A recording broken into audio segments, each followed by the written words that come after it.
My son called me just after sunset, his voice calm, almost polite. He said, "I sold the house." I laughed at first, waiting for the joke. Then he added, "It paid for a vacation for me and my wife." I felt the room tilt when he finished with, "You have 24 hours to pack." I asked one question. He refused to answer. How could he do this without my signature? I sat at the kitchen table long after that call ended, staring at the dark screen of my phone, like it might suddenly explain what had just happened. The house was quiet, in the way it only gets when you've lived somewhere for decades, when every creak and hum feels familiar enough to be ignored. I had raised my son here. I had paid every bill, fixed every leak, survived every storm under this roof. Now, according to him, it wasn't mine anymore, and I had one day to accept that reality. I tried calling him back. Straight to voicemail. I left a message that sounded calmer than I felt, asking him to explain, asking him to call me back. I told myself there had to be a mistake, some misunderstanding with paperwork, some cruel joke that went too far. My son wasn't cruel. He had always been impulsive. Sure, but selling his own father's house without permission was something else entirely, something that didn't fit the boy I remembered. An hour passed. Then, too, when he finally called back, his tone hadn't changed. No apology, no hesitation. He told me the buyers were already lined up, that the papers were handled, and that I shouldn't make this harder than it needed to be. I asked him how he'd even managed it. He paused, just long enough for my stomach to tighten, then said, "We'll talk about that later. Right now, you need to focus on packing." I reminded him the house was in my name. I told him there had to be laws against this. He sighed, like I was a child arguing about bedtime, and said, "Dad, please don't do this. You're just going to stress yourself out." Then he said something that felt sharper than everything else combined. He said, "You don't really need all that space anymore anyway." That was when I realized this wasn't just about money. It was about erasing me. I didn't sleep that night. I walked from room to room, touching things I'd stopped noticing years ago. The dent in the hallway wall where my son had crashed his bike at 12. The kitchen drawer that never closed right. The framed photo of my wife on the mantel, taken a year before she passed, smiling like she knew something the rest of us didn't. I wondered what she would have said if she were still here. I wondered if this would have happened at all. Just after midnight, I heard my phone buzz again. This time, it wasn't my son. It was a message from a number I didn't recognize. The text was short, almost cryptic. It said, "Do not leave the house tomorrow. You don't know the whole truth." I read it 3 times, my heart pounding harder with each word. I replied, asking who it was. No response came back. By morning, the fear had settled into something heavier, more focused. I made coffee. I didn't drink, and sat down with a legal pad, writing out everything I knew. Deeds, taxes, insurance. None of it pointed to my son having any authority to sell anything. Yet he sounded so confident, so certain. That confidence scared me more than his cruelty.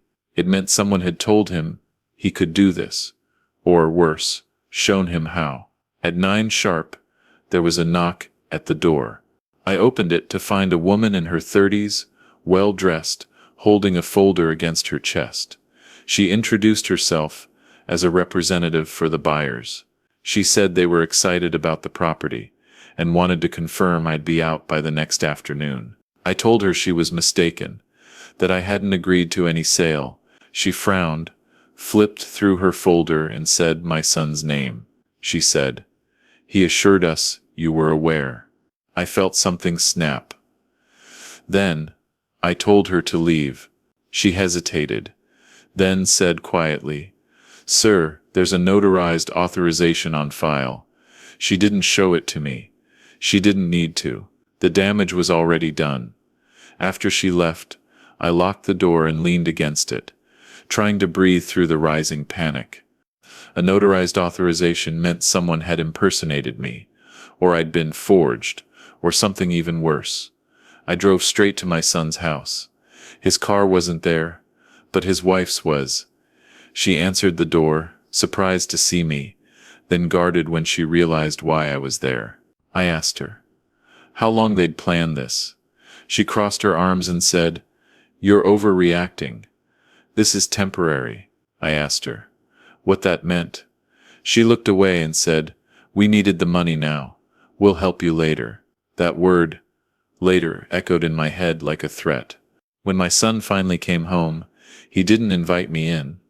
We stood on his porch, neighbors pretending not to watch, while listening to every word. I demanded to know how he'd done it.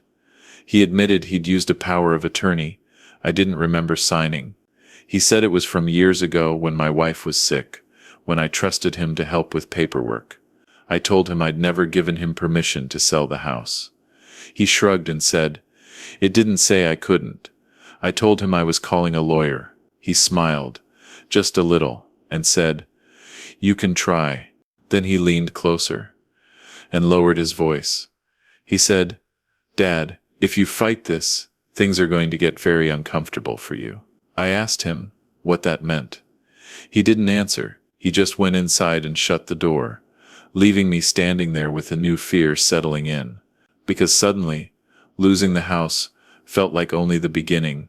I sat in my car, outside my son's house, for several minutes after he shut the door, my hands resting on the steering wheel, my mind replaying his last sentence again and again. "Things are going to get very uncomfortable for you." It didn't sound like a warning meant to help me. It sounded like a promise. I drove home slowly, noticing every streetlight, every familiar corner, suddenly wondering how many of them I might be seeing for the last time. When I got back, I found another envelope taped to my front door. No return address. Inside was a single sheet of paper, with a typed notice, stating that possession of the property would transfer within 24 hours, and that failure to vacate could result in legal consequences. There was a signature at the bottom I didn't recognize, and beneath it, my son's printed name. Seeing it in ink made everything feel more final, more real, like the walls themselves were already preparing to forget me. I called the first lawyer I could find online, a man whose office promised urgent consultations. He listened quietly as I explained, stopping me only to ask for dates and names. When I mentioned the power of attorney, he sighed. He said those documents could be dangerous in the wrong hands, especially when they were broad and old. He asked if I'd ever revoked it. I told him I didn't even remember signing it. There was a long pause before he said, "That complicates things." He told me to come in first thing in the morning, but warned me not to expect miracles. "Courts move slowly," he said, "and buyers often move fast." Before we hung up, he added something that chilled me. He said, "If they've already transferred funds, they're going to fight very hard to keep this quiet." I asked what he meant. He said powerful people dislike uncertainty, and uncertainty makes them aggressive. That afternoon, my phone rang again. This time it was my son's wife. Her voice was softer than before, almost rehearsed.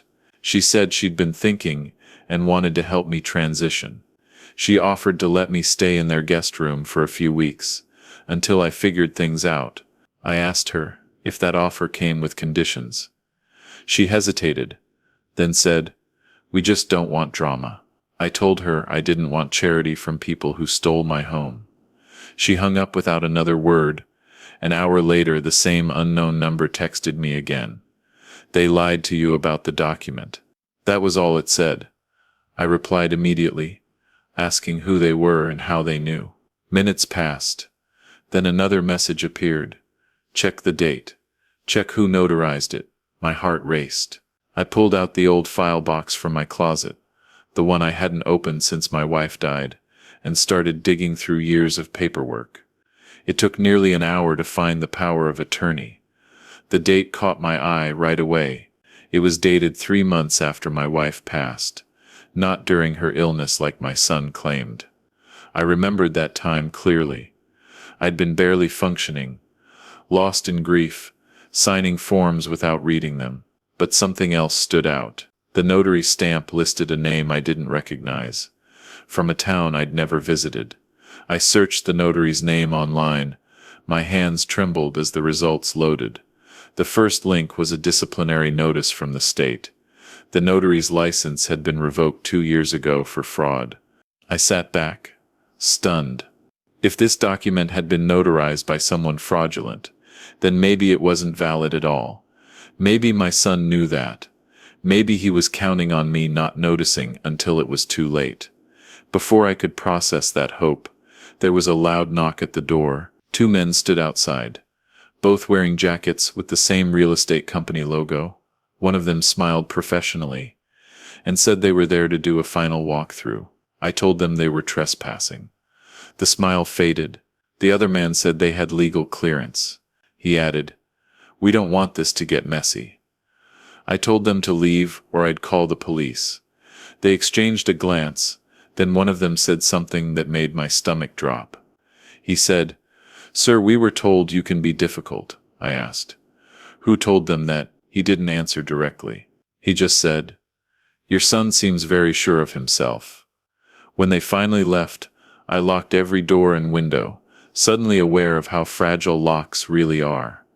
As night fell, I felt trapped inside my own home, like a guest overstaying a welcome that had already been revoked.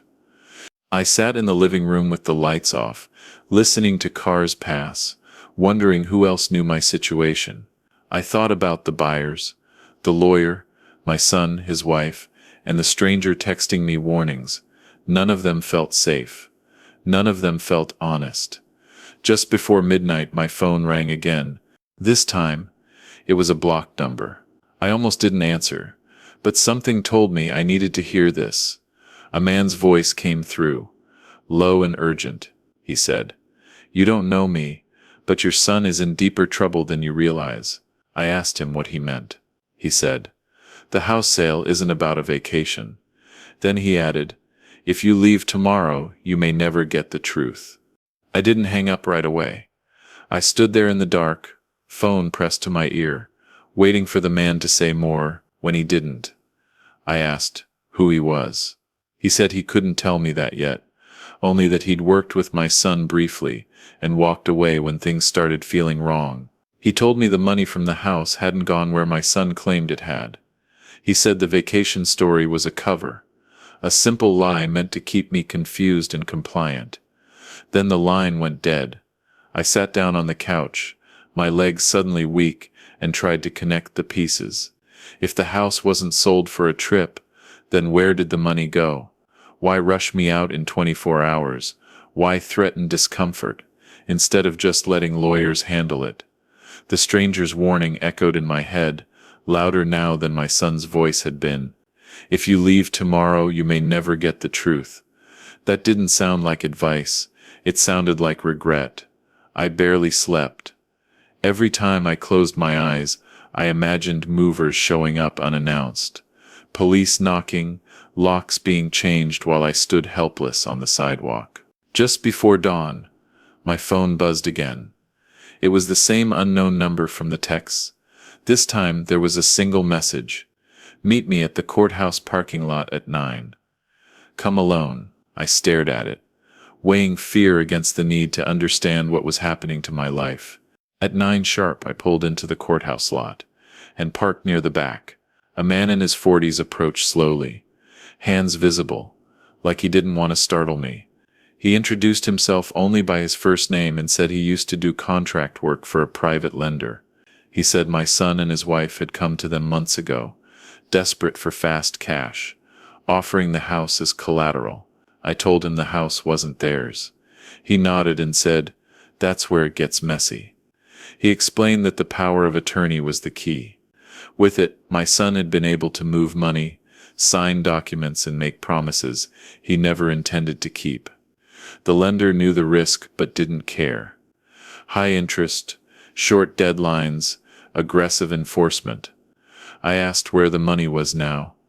The man hesitated, then said most of it was already gone, not on beaches or hotels, but on covering another debt. My son had hidden from everyone before I could ask more. My phone rang. It was my son. He sounded irritated, not worried. He asked where I was. I told him the truth. There was a pause. Then his tone shifted, sharp and controlled. He said, "You need to leave that place right now." I asked him why. He said, "Because you're making things worse." Then he added, "People are getting nervous." The man in the parking lot stiffened when he heard that.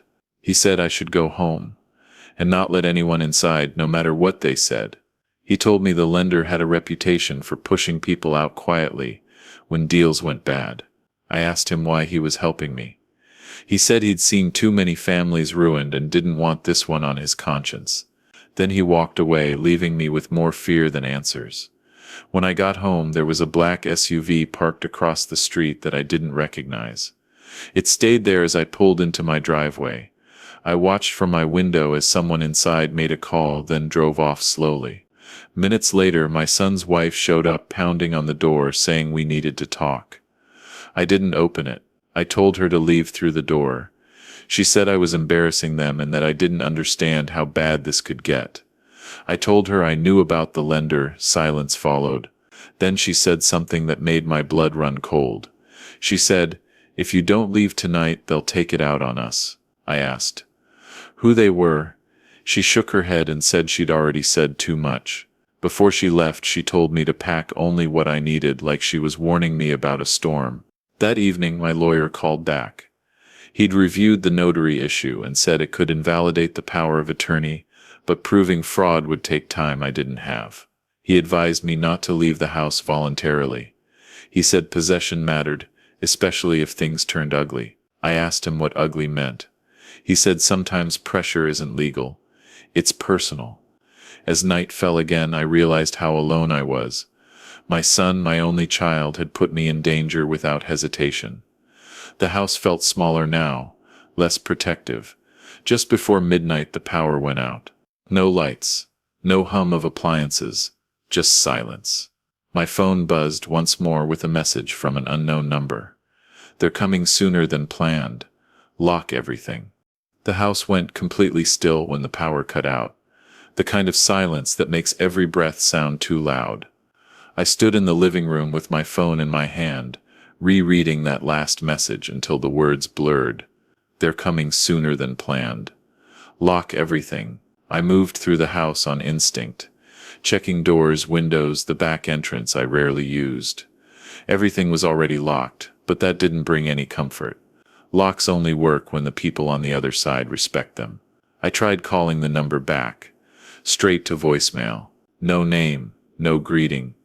Just a recorded beep. I didn't leave a message. I didn't even know what I would say. Instead, I sat down at the kitchen table, the same place where all of this had started, and waited. Minutes passed. Then I heard tires on gravel. A car slowed outside, stopped, then idled. My heart pounded so hard, I thought it might give me away. There was a knock at the door, firm, controlled, not rushed. A man's voice called my name, said he just wanted to talk. He said my son had sent him. I didn't answer. The knock came again, harder this time. "That's I." "Sir, you're making this more difficult than it needs to be." I told him through the door that he needed to leave, or I'd call the police. He laughed quietly and said, "You can try." I backed away from the door, phone already in my hand, and dialed 911. Before I could finish explaining, the line went dead. No signal. I checked again. Nothing. That's when I realized how carefully this was being done. The man outside knocked once more, then stopped. I listened as his footsteps moved away, not toward his car, but around the side of the house. I grabbed the flashlight from the junk drawer and moved toward the hallway, keeping my steps light. A shadow passed by the window, slow and deliberate, then another. There were at least two of them. I felt a surge of anger cut through the fear. This was my home. These were strangers sent because my own son had decided I was expendable. I yelled that the police were on their way, even though I wasn't sure that was true. The shadows disappeared. A few seconds later, The sound of an engine starting filled the street. I didn't move until the noise faded completely. When it was quiet again, I sank down against the wall, shaking. I stayed there for a long time, waiting for the power to come back on, waiting for another knock, waiting for anything. Nothing happened. Just before dawn, my phone buzzed. A new message from the unknown number. That was a warning. Next time won't be. I replied with one word, asking why. The answer came quickly. Because the lender wants you gone before morning. I asked how he knew so much. The response took longer, because I used to be one of them. As the sky lightened, I realized I had reached a point where waiting was no longer an option. I called my lawyer as soon as his office opened and told him everything. He was quiet for a long moment, then said I needed to come in immediately. He told me to bring every document I had and not to go anywhere alone. He said he was contacting someone else, someone who specialized in situations like this. When I stepped outside, the black SUV was back, parked farther down the street this time. It didn't move as I drove away. At the lawyer's office, I laid everything out, from the power of attorney to the threats to the lender. He brought in another man, older, with tired eyes, who introduced himself as a former prosecutor. He listened without interrupting, then said something I wasn't expecting. He said, "Your son isn't in control anymore." He explained that my son had taken money from people who didn't care about legality, only leverage. The house was leverage. Me staying in it was a problem. He said the lender would push until someone broke. I asked if calling the police would help. He said eventually, yes, but only if we moved fast and made noise. Silence was their advantage. While we were talking, my phone rang. My son's name flashed on the screen. I answered. He didn't waste time. He told me I needed to cooperate before things went too far. I asked him if he knew men had come to my house in the dark. He didn't deny it. He said, "I told you not to fight this." I asked him if he understood what he'd done. He said, "I'm trying to fix it." Then his voice cracked just slightly. He said they were threatening him too. He said the vacation story had been his idea, a way to make it sound stupid instead of dangerous. He admitted the money had gone to cover a failed business deal that had spiraled out of control. He said if I stayed in the house, they'd take it out on him and his wife. He begged me to leave, just for a few days. The men in the office exchanged looks. The former prosecutor leaned forward and said, "Put your father on speaker." My son hesitated, then did it.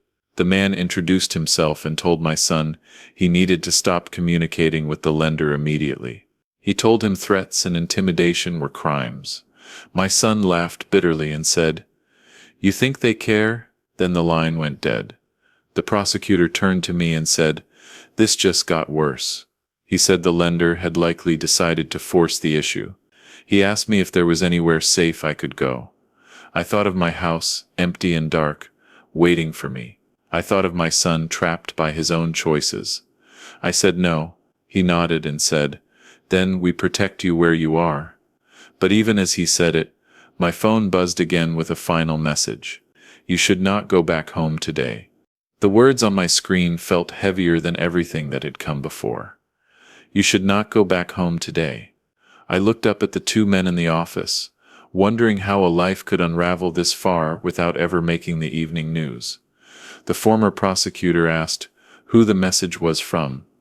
I told him I didn't know, only that the same person had warned me before. He nodded slowly, like that answer confirmed something he already suspected. He said we were past quiet solutions now. He explained that lenders like this thrived on fear and isolation. They pushed until people felt alone enough to comply. The moment outsiders got involved, especially people who knew how the system worked, the balance shifted. He picked up his phone and stepped out of the room, leaving me alone with my thoughts and the sound of my own breathing. My lawyer sat across from me and asked a question I hadn't allowed myself to consider yet. He asked what I actually wanted, not legally, not strategically, but personally. Did I want my house back at any cost? Did I want to protect my son? Did I want this to just stop? Made big mouth and realized I didn't have a simple answer. I wanted my life back. I wanted my son to stop being afraid of the people he'd chosen over his own father. The former prosecutor returned and said he'd made some calls. He told me there was a safe place I could stay temporarily, somewhere not connected to me or my son, somewhere with people who understood situations like this. I asked if that meant leaving my house. He said yes, but on our terms, not theirs. He said staying put had power, but disappearing briefly could buy us time and keep me alive. That last part landed hard. I agreed. We didn't pack bags or make a show of it. I left the office through a back door and rode with the prosecutor to a quiet building on the edge of town. It wasn't a hotel. It felt more like an office that had forgotten what it was supposed to be. He told me to keep my phone on, but not to answer unknown calls. He said if anything changed, I'd hear it from him. That night, alone in a borrowed room, I finally felt the exhaustion catch up with me. I sat on the edge of the bed and stared at the wall, thinking about how quickly a parent can become expendable once they stop being useful. I thought about the power of attorney, the trust I'd given without reading fine print, the years I'd told myself my son would figure things out eventually. Somewhere along the way, I'd confused patience with protection. My phone buzzed just after midnight. It was my son. His voice sounded hollow, stripped of the confidence he'd worn so easily before. He said the lender had called again. He said they were angry. I hadn't left the house like planned. He asked where I was. I told him I was safe. He said that wasn't enough. He said they wanted proof I was out of the picture. I asked him what proof meant. He didn't answer right away. When he finally spoke, his voice dropped to a whisper. He said they were talking about accelerating the sale, forcing possession, even if it meant confrontation. He said his wife was crying non-stop. He said he didn't know how to get out anymore. I told him to listen carefully. I told him to stop answering their calls and do exactly what the prosecutor told him. He said they wouldn't let him. I said they didn't have to let him. Silence followed. The next morning the prosecutor called with an update. He said law enforcement was involved now, quietly. He said the lender had a history of pushing boundaries just far enough to scare people, not far enough to get charged. He said that history was about to work against them. I asked about my house. He said nothing had changed yet, but pressure was building on all sides. That afternoon, a new twist surfaced. The lender's office had been raided on an unrelated matter. Financial records were seized. Phones were taken, the prosecutor said. This didn't mean immediate relief, but it created hesitation. Hesitation was leverage, he said. My son had become a liability instead of an asset overnight. Hearing that hurt more than I expected, even knowing it was true. Late that evening, my son showed up at the safe place, unannounced. He looked smaller somehow, like the weight he'd been carrying had finally bent him. He said he'd cut off contact with the lender. He said they'd threatened him, then gone silent. He asked if I was going to turn him in. I asked him if he understood what he'd almost lost. He nodded, tears in his eyes, and said yes. He admitted everything then. The failed deal, the forged confidence, the lie about the vacation, because it sounded harmless compared to the truth. He said he never thought they'd come to my house. He said he thought fear would be enough. I told him fear cuts both ways. He looked at me like he was seeing me for the first time in years. Before we could say more, the prosecutor called again. His voice was tense. He said the lender had shifted tactics. If they couldn't scare me out, they were going to try something else.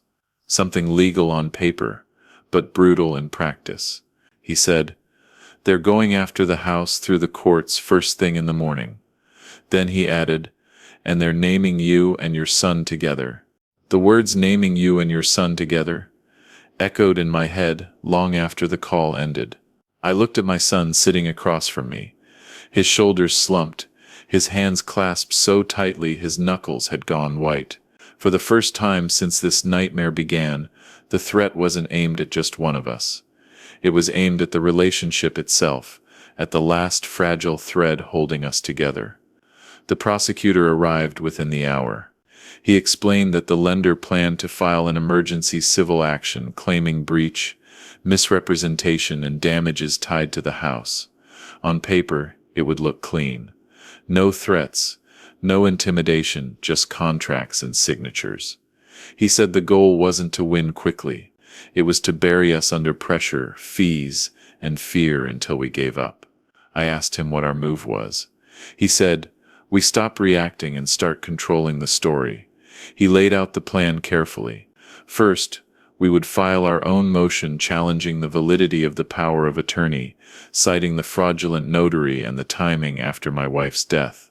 Second, we would formally notify the court about the intimidation attempts, without making them public yet. Third, and most importantly, my son would have to cooperate fully, even if that meant admitting things he was afraid to say out loud. My son nodded, but I could see the fear in his eyes.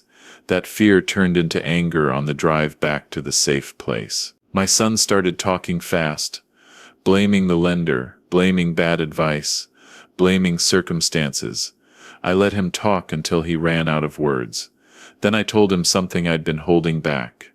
I told him betrayal doesn't start with strangers, it starts with choices. I told him he'd chosen speed over honesty, and convenience over trust. He didn't argue, he just stared out the window, swallowing hard. By morning, paperwork was already moving. My lawyer called to confirm filings were submitted. He said the lender's attorneys were aggressive, but sloppy. They assumed fear would do the work for them. He said judges didn't like that. Not when elderly homeowners were involved. That gave me a small measure of hope. But hope felt fragile, like glass under pressure. Midday brought another twist. A detective reached out through the prosecutor, asking to speak with me. He said they were investigating the lender for unrelated financial crimes and wanted context about the house.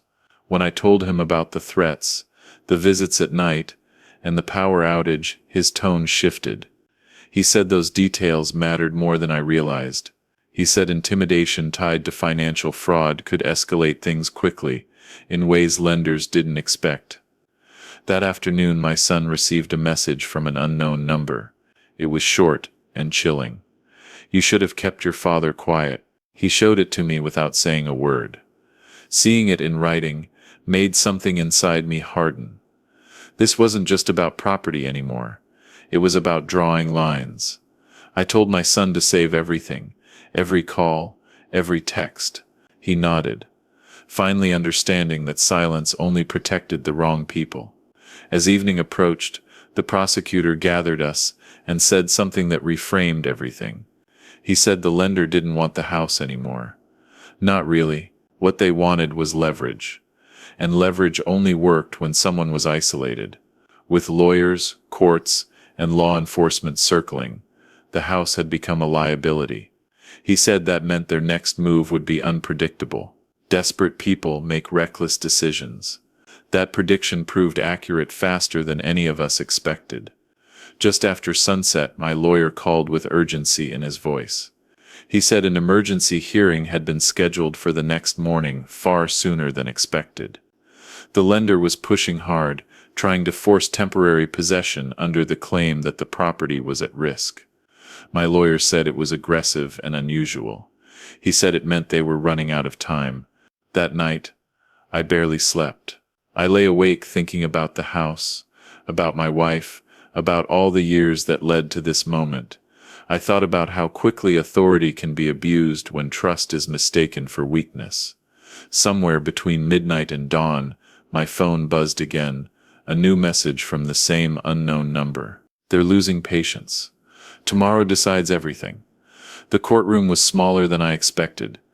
The judge listened carefully, as arguments flew back and forth, voices sharp, words technical. My son sat beside me, silent, his leg bouncing with nervous energy. When it was our turn, my lawyer didn't rush. He laid out the timeline slowly, deliberately. The forged authority, the revoked notary, the intimidation, the late-night visits, the threats. He didn't dramatize it. He didn't need to. The lender's attorney objected repeatedly, but the judge waved him off.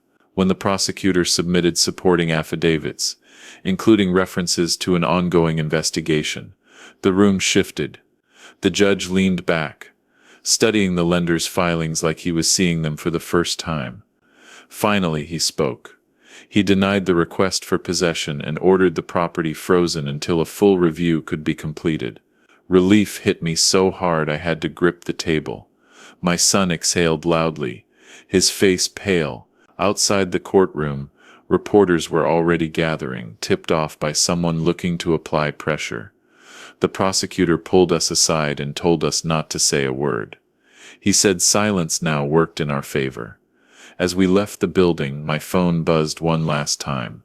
No threats, no warnings, just a single line. This isn't over. I looked at my son, then at the courthouse behind us. For the first time, I believed two things at once, that the worst had passed, and that the next move would be the most dangerous yet. The days after the hearing felt unreal, like the air itself had changed pressure. The house was legally frozen, but that didn't mean it was safe. It just meant no one could touch it without consequences. I moved back in under my lawyer's advice. Not alone this time. There were instructions, routines, people checking in. Protection didn't feel heroic. It felt cautious, quiet, and exhausting. My son stayed with me those first nights. We barely spoke. The distance between us was heavier than anger, heavier than fear. Trust doesn't snap cleanly. It frays. Every sound outside made him flinch. Every unfamiliar car slowed on the street made him look guilty, like he expected the world to collect its debt from him personally. I watched that transformation and wondered when he'd stopped being my child and started being someone who made decisions I couldn't recognize. 3 days later, the first retaliation came, not with force, but with precision. My bank account was temporarily frozen. No warning, no explanation beyond a vague notice, citing pending legal clarification. My lawyer confirmed what I already suspected. The lender was applying pressure wherever they could without crossing obvious legal lines. It was cleaner than threats, more suffocating. I couldn't pay bills. I couldn't access funds. I couldn't even buy groceries without help. That same afternoon, my son received notice from his employer that he was being placed on unpaid leave due to external concerns. He didn't have to say it. We both knew who was behind it. This was how they operated. Quietly, indirectly, making life smaller until surrender felt reasonable. I felt a surge of anger so sharp it surprised me. Not at them, at myself, for raising a son who thought shortcuts were safer than honesty. The prosecutor warned us this phase was dangerous, not because of violence, but because desperation makes people compromise. He told us lenders like this counted on family fractures. Divide, isolate, pressure, repeat. He told my son directly that the next move might not come from outside. It might come from inside the family. I didn't like the way my son looked at the floor. When he said that night my son finally spoke. He told me he'd been contacted again, not by the lender directly, but by someone offering a way out, a settlement. If he convinced me to sign a voluntary occupancy transfer, everything would stop. Accounts unfrozen. Job restored. No charges, no court battles. Just one signature. He said it like he was reading off a script, and I realized he probably was. I asked him what he told them. He said he asked for time. I asked him what he wanted. He didn't answer right away. When he finally did, his voice broke. He said he wanted this to end. He said he couldn't breathe anymore. He said he knew he was wrong, but he didn't know how to fix it without destroying what little stability he had left. He asked me, quietly, if I would consider signing. That was the moment. The real one. Not the threats. Not the court. This a father choosing between justice and his child's survival. I told him to sit down. I told him I needed him to hear me without interrupting. I said if I signed, it wouldn't end. It would teach them that pressure worked. It would teach him that fear was a strategy. I said I'd rather fight and lose than teach him that lesson. He cried then, not loudly, just enough to show how far he'd fallen. I didn't comfort him, not because I didn't care, but because comfort would have felt like approval. Instead, I told him something else. I told him I loved him, that love didn't disappear just because trust was broken. But love didn't mean protection from consequences. I told him he had to choose who he wanted to be next. The next morning, the prosecutor confirmed the offer my son described. He said it was standard. A pressure valve. He also said refusing it would likely escalate things again. He asked if I was prepared for that. I said yes, even though I wasn't sure I meant it. Prepared is a word people use when there's time to adjust. We didn't have that. By afternoon, another twist hit. A whistleblower from inside the lender's operation reached out through legal channels. Documents, recorded calls, internal emails, discussing my house as easy leverage. My name wasn't just on paper anymore. It was in their systems. That changed everything. The prosecutor said, this could turn a civil nightmare into a criminal one very quickly. That night, my son got another message, shorter than the rest. You're choosing the wrong side. He showed it to me with shaking hands. I told him there was no wrong side anymore. There was just the truth. And the damage already done. He asked if I thought they would come after him harder now. I told him yes. But I also told him something else. That once people resort to threats, it means they're running out of options. Sleep didn't come easily. Around 3 a.m, I heard a car idle outside the house for too long. I watched from the window as it sat there, engine running, lights off. Then it drove away. No knock, no message, just presence. A reminder. My phone buzzed minutes later. A new message. From an unknown number I hadn't seen before. Last chances don't last forever. I didn't reply. Instead, I sat back down and looked at my son, asleep on the couch, exhausted, hollowed out by choices he couldn't undo. I realized something then. This story was no longer about a house, or money, or even betrayal. It was about whether fear would decide who we became next. And whatever came in part 8, I knew one thing for certain. The calm before it would not last. Morning came with a strange stillness, the kind that feels staged, like the world is holding its breath before something breaks. My son woke up before I did, already dressed, sitting at the kitchen table with his phone face down like it might bite him if he looked. He said he hadn't slept. I believed him. Fear has a way of keeping people alert long after exhaustion should win. The prosecutor called just after 8. His voice was calm, but there was urgency underneath it. He said, the whistleblower's material was real, detailed, and damaging. Enough to justify warrants. Enough to make people nervous. He said that once formal charges started moving, the lender's priorities would shift from intimidation to self-preservation. That was good news. But it came with a warning. When power starts slipping, people tend to act fast and messy.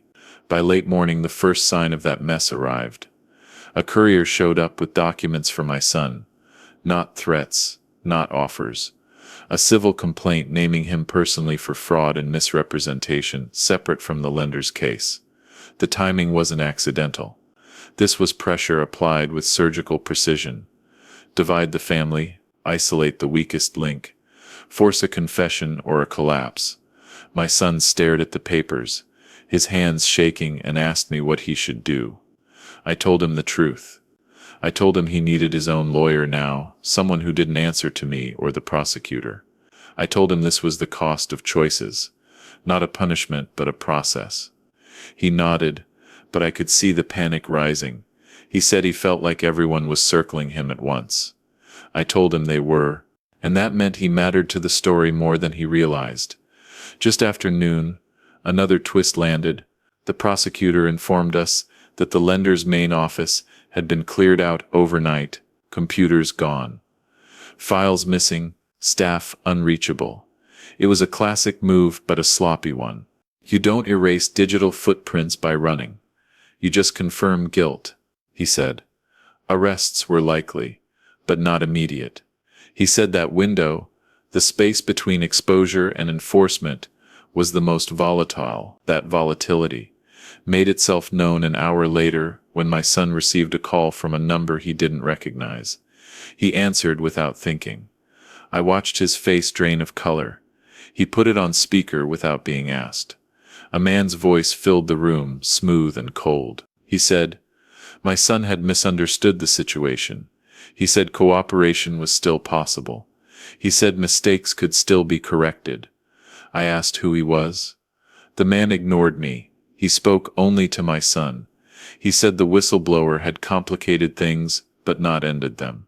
I said, there were ways to redirect attention, to frame narratives, to sacrifice smaller players.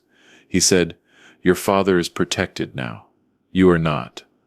Then he made the offer clear. A signed statement. The story that placed responsibility on me, framed as confusion, cognitive decline, misunderstanding. In exchange, the pressure would ease. The silence after the call ended was unbearable.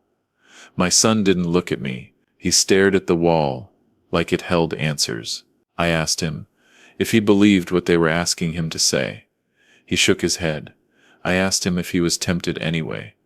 He didn't answer. That was answer enough. I stood up and told him something I hadn't planned to say. I told him if he chose himself at the cost of the truth, I wouldn't stop him. I said I wouldn't fight him or beg him. I said I would survive either way. But I also said something else. I said, lies don't end stories. They pause them, and when they restart, they always cost more. He broke down then, fully this time. He said he was tired of being afraid. He said he didn't know how to be brave without destroying everything he'd built. I told him bravery wasn't loud. It didn't announce itself. Sometimes it just meant not making the next bad choice. Sometimes it meant letting things fall where they may. That evening, the prosecutor called again. He said the man on the phone had made a mistake. He said offering witness tampering, even indirectly, crossed a line. He said law enforcement had been listening to more than we realized. He said this call would accelerate things. He told my son not to answer any more unknown numbers. He told me to stay put. Night fell with no immediate explosion, which almost felt worse. Every sound outside felt amplified. Every shadow looked intentional. Around 10, my son's phone buzzed again. This time it was a message, not a call. Last chance, sign or you stand alone. My son looked at me, his eyes clearer than they'd been in days. He deleted the message without replying. At that moment something shifted. Not relief, not victory, alignment. For the first time since this began, we were on the same side of the truth, even if we weren't healed. He said he was ready to cooperate fully. He said he'd testify if needed. He said he didn't want to run anymore. I believed him because his fear sounded different now, quieter, focused. Just before midnight, sirens wailed somewhere in the distance, not close enough to explain, not far enough to ignore. The prosecutor sent a final message for the night. They're moving. Stay alert. I sat in the dark, listening to the house settle, thinking about how close we'd come to losing everything, without ever understanding why. I realized then that part 9 wouldn't be about survival. It would be about consequences, about who pays, who protects themselves, and who finally tells the truth out loud. And as the sirens faded, one thought settled in my chest with absolute clarity. Whatever happened next, it would be impossible to pretend this was ever just a family problem again.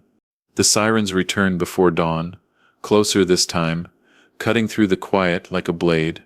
I stood at the window, watching the red and blue lights bounce off houses that had nothing to do with us, wondering how many other families had slept peacefully while this machine moved underneath them. My phone buzzed once. It was the prosecutor. He wrote 3 words. "It's happening now, within an hour." Confirmation came. Arrests. Search warrants. Financial seizure orders. The lender's name finally spoken out loud by people with authority, not whispered by men in the dark. My son sat at the table, staring at his hands, absorbing the reality that the story he'd tried to outrun had finally caught up to everyone involved. Relief didn't come all at once. It came in pieces, sharp-edged and heavy. By mid-morning, reporters were outside again, this time not speculating, but asking questions with answers already forming. We stayed inside. Silence, finally, worked in our favor. The prosecutor called to say the lender's leadership had been taken in for questioning, and that the civil actions against us were being withdrawn. Not dropped yet, withdrawn. He said that mattered. It meant retreat, not forgiveness. The house was officially released from freeze by afternoon. My lawyer confirmed it. Title intact, no forced sale, no emergency possession. I walked through every room slowly, not to celebrate, but to remember what almost disappeared without warning. Walls don't cheer when they're saved. They just stand there unchanged while the people inside try to process what they survived. My son asked if he could talk. We sat in the living room, the same spot where he'd played as a child, where my wife used to read in the evenings. He told me he'd agreed to cooperate fully. Statements, records, testimony. If it came to that, he said he wasn't asking for forgiveness.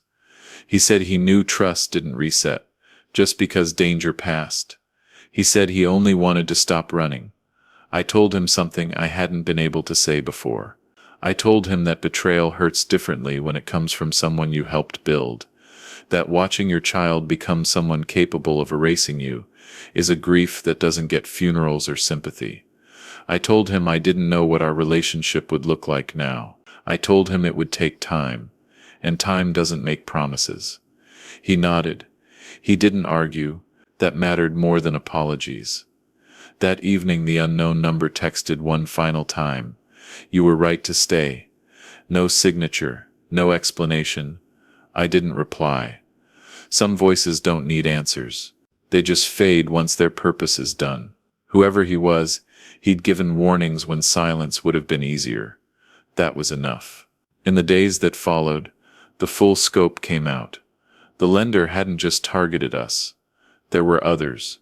Elderly homeowners, isolated families, people with just enough trust left to be exploited. Seeing that changed something in me.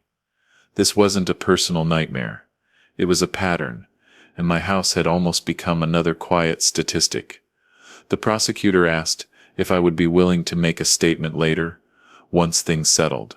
Not to the media, to regulators, to make sure this didn't happen the same way again. I said yes without hesitation. If my silence had nearly cost me everything, then my voice could at least serve a purpose now. As for my son, consequences came quietly. Legal fees, reputation damage, a job that might not come back. No dramatic sentencing, no public spectacle. Just the slow work of rebuilding from a hole he'd dug himself into. I didn't shield him from that. Protecting him from discomfort was how this started, weeks later. When the house finally felt like a home again, I found the courage to ask myself the hardest question. If I could go back, would I have done anything differently? I thought about the power of attorney. The blind trust, the times I'd ignored warning signs, because it felt easier than confrontation. Love doesn't excuse negligence. That was the lesson no one teaches you, until it's too late. One afternoon, my son stood at the door with a box. Inside were copies of documents, letters, notes. He said he wanted me to have them. Not as an apology, but as accountability. He said he was done hiding things. I took the box and set it aside. Healing doesn't happen on schedules, or with gestures. It happens when behavior changes and stays changed. The last legal notice arrived quietly in the mail. Case closed. Assets forfeited. Charges pending elsewhere. My name listed only as a victim. I sat at the kitchen table, holding the paper, thinking about how close I'd come to packing my life into boxes because someone else decided my time was over. That night, I slept deeply. For the first time since the call that started it all. No idling cars. No shadows. No messages buzzing in the dark. Just the familiar sounds of a house, doing what houses do when they're finally allowed to rest. In the end, I didn't lose my home. I didn't lose my life. But I did lose illusions. About trust. About family. About how quickly security can vanish when paperwork meets fear. And maybe that loss was necessary. Because now, when I lock my door at night, it isn't out of panic. It's out of awareness. And when my son calls, his voice no longer carries confidence or control.